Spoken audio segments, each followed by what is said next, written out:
નમસ્કાર મિત્રો, આજે આપણે જોઈશું ગુજરાતી સાહિત્યના જે અગાઉની પરીક્ષાઓમાં પૂછાયેલા બેસ્ટ પ્રશ્નો 40 પ્રશ્નોનો સમાવેશ કરેલ છે, જે તમને આવનારી પરીક્ષા માટે ઉપયોગી થઈ રહેશે, જે અગાઉની પરીક્ષાઓમાં પૂછાય છે. અને આની પીડીએફ લેવા માંગતા હોય તો ડિસ્ક્રિપ્શનમાં જે ટેલિગ્રામ ચેનલની લિંક આપેલી છે એમાં જોડાઈ જજો, તમને તેની પીડીએફ મળી જશે. ફર્સ્ટ ક્વેશ્ચન, નવલકથા પેરેલિસિસના લેખક કોણ છે? ચંદ્રકાંત બક્ષી. ચકોરનું નામ શેની સાથે સંકળાયેલું છે? તો ચકોરનું નામ કાર્ટૂનની સાથે સંકળાયેલું છે. ગુજરાતી સાહિત્યમાં કાવ્યનો જે હાઇકુ પ્રકાર કોણે પ્રચલિત કર્યો?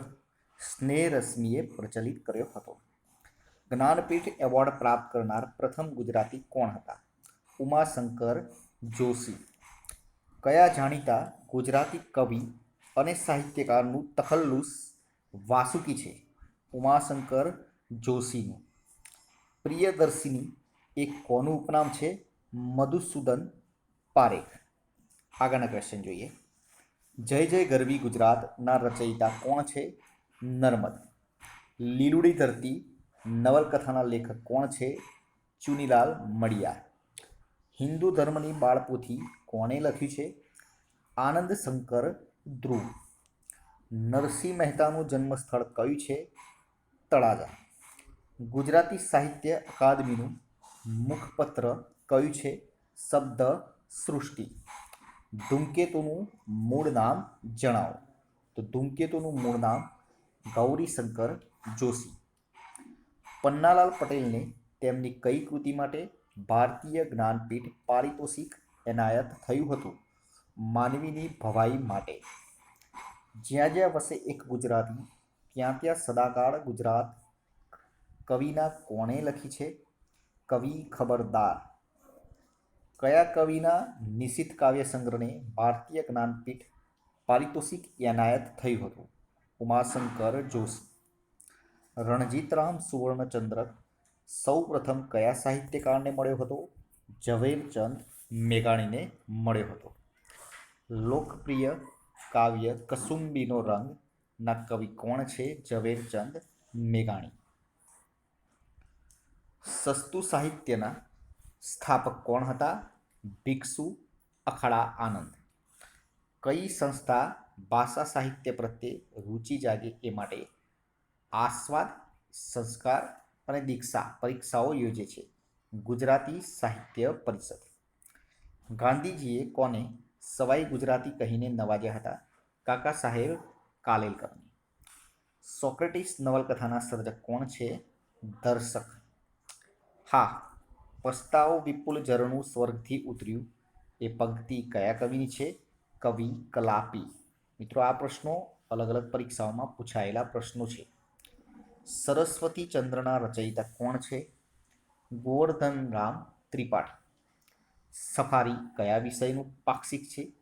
વિજ્ઞાન. દૈનિક પત્રમાં વિચારોના વૃંદાવનમાં કોલમ લખનાર લેખક કોણ છે? ગુણવંત શાહ. 6 અક્ષરનું નામ કાવ્ય સંગ્રહ કયા કવિનો છે? રમેશ પારેખ. જનનીની જોડ સખી નહીં જડે રે લોલ રચયિતા કોણ છે? કવિ બોટાદકર. નિશાન ચૂક માપ નહીં માપ નીચું નિશાન પંક્તિ કોણે લખી છે?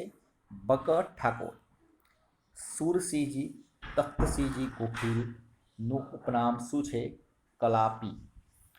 ઉમાશંકર જોશીનું કયું સામયિક સાહિત્ય ક્ષેત્રે અજોડ ગણાય છે? સંસ્કૃતિ. કઈ સંસ્થા દ્વારા રણજીતરામ સુવર્ણચંદ્રક અપાય છે? ગુજરાત સાહિત્ય સભા દ્વારા આપવામાં આવે છે. આદિકવિ તરીકે કોણ જાણીતું છે? નરસિંહ મહેતા. એવા રે અમે એવા પુસ્તકના લેખક કોણ છે? વિનોદ ભટ્ટ. પન્નાલાલ પટેલની કઈ કૃતિ માટે જ્ઞાનપીઠ એવોર્ડ મળ્યો હતો? માનવીની ભવાઈ માટે. જ્યાં સુધી ગુજરાતી ભાષાને ગૌરવ નહીં મળે ત્યાં સુધી પાઘડી નહીં પહેરું પ્રતિજ્ઞા કોણે લીધી હતી? પ્રેમાનંદે. લાભશંકર ઠાકરનું ઉપનામ શું છે? પુનઃવસુ. નળાખ્યાનની રચના કોણે કરી?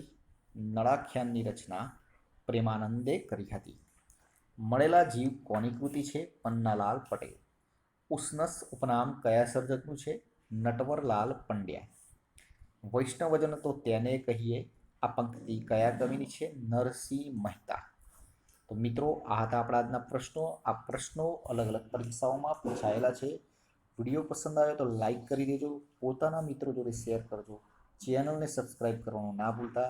અને હા મિત્રો, આ વિડીયોની પીડીએફ લેવા માંગતા હોય તો ડિસ્ક્રિપ્શનમાં ટેલિગ્રામ ચેનલની લિંક આપી હશે, તેમાં જોડાઈ જજો. કાલે ફરીથી નવા વિડીયો સાથે મળીશું. જય હિન્દ, જય ભારત.